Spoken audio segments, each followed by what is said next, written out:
So in professional wrestling, you're basically your entire day, you're sitting at the arena, you're kind of waiting for your little 10 or 15-minute slot on the show where you go out and there's this explosion of noise and, you know, pyrotechnics, and you get this crazy adrenaline rush because you're out there performing in front of a live audience, and there's millions of people watching live on TV around the world. It's a huge audience. So you have this insane sudden adrenaline burst, whereas in the acting world, you kind of have a 12-hour plus day of filming, but there's no sudden adrenaline, but you've got to maintain an adrenaline level throughout the day. So it's definitely, in terms of hitting those moments and getting the performance out, it's definitely quite the tweak. And there's huge tweaks too in terms of the professional wrestling is simulated fighting, which you would think would lend itself well to simulated fighting in an action movie, which there's a ton of in this.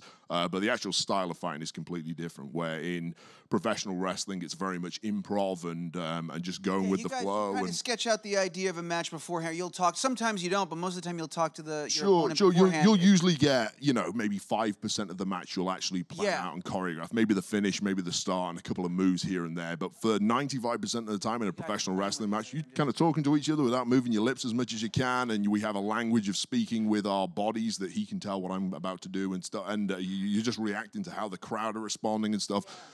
That energy. Yeah, exactly. Whereas in screen fighting, it's very much planned out and it's very specific and precise and exact, because you've got one camera and you've got one set of lighting that you don't want to block, and the guy you're fighting with needs to know exactly what moves are coming in what order and where your feet are going to be, because he's then going to swing and jump at one point, and everything is almost like a dance. So whereas my natural instincts when I first got on set doing screen fighting were kind of improv and going with the flow, because that's what I'd done, you know, 250 plus matches a year for the last 12 or something years.